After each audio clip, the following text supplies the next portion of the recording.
Ladies and gentlemen, thank you for coming. I'm Bryson, a Democratic candidate for the North Carolina 11th congressional seat currently held by Mark Meadows. And it is Meadows' conduct of office that we are here to address today. As most of you know, Meadows is under investigation for his role in paying off his former Chief of Staff, Kenny West, after West was barred from the office in November 2014 for sexually harassing female staff members. We want swift action on the investigation that's currently underway in Washington to get to the bottom of this. 3 women testified to the Independent Office of Congressional Ethics, the OEC, concerning harassment by West. All 6 members of this board voted to investigate the charges against Meadows further, and there were no abstentions. At that point, Meadows kept West on payroll at full salary until August of 2015, even though in April it was made clear that West was no longer Chief of Staff. These payments were a violation of the House Ethics Manual, which states that no employee can be paid for work that they do not perform. Meadows' spokesman variously adjusted the description to severance and vacation pay, but neither are acceptable under the House Ethics Manual rules.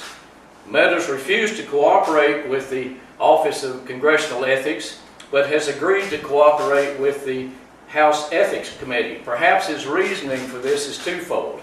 The OEC makes its full report public. The HEC does not.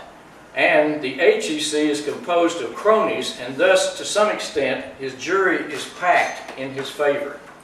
At this point, we see 2 lines of inquiry: the misuse of funds and the mistreatment of female employees. The misuse of taxpayer funds is clear. Meadows approved payments to West for doing no work over a period of 10 months. Let it be said that Meadows represents himself as an advocate of efficient government. Paying an employee to do little or no work can hardly be characterized as efficient. These are Washington values, not North Carolina values. The mistreatment of female employees is perhaps darker. It's damaging and it's personal. It's also against the law under Title VII of the 1964 Civil Rights Act.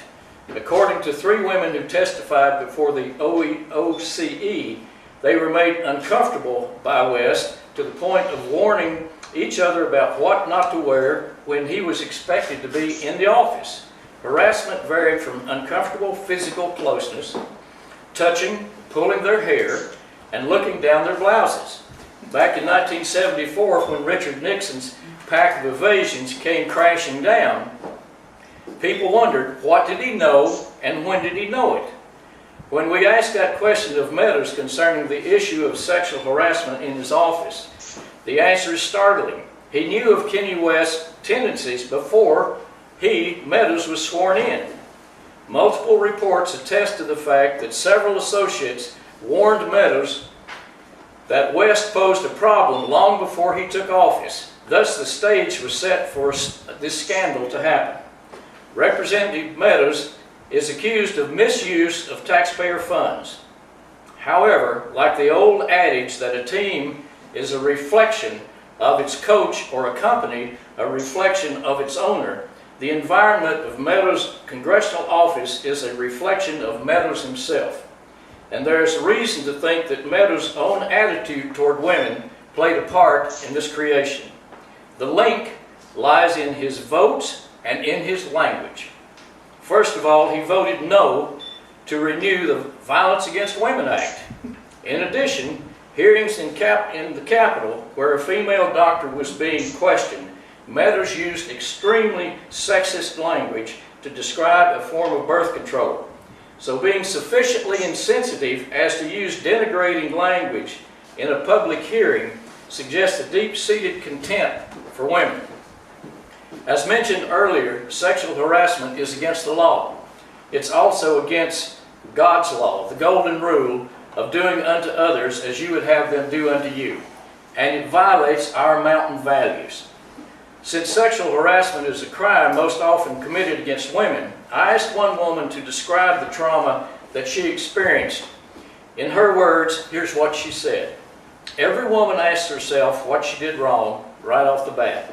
She analyzes every outfit she's worn and begins to feel badly about having breasts, hips, nice hair, a pretty face, wearing a certain outfit that makes her look attractive, and feel good about her appearance. She emotionally feels like a little girl, thinking she's done something bad, and her sexuality is shameful.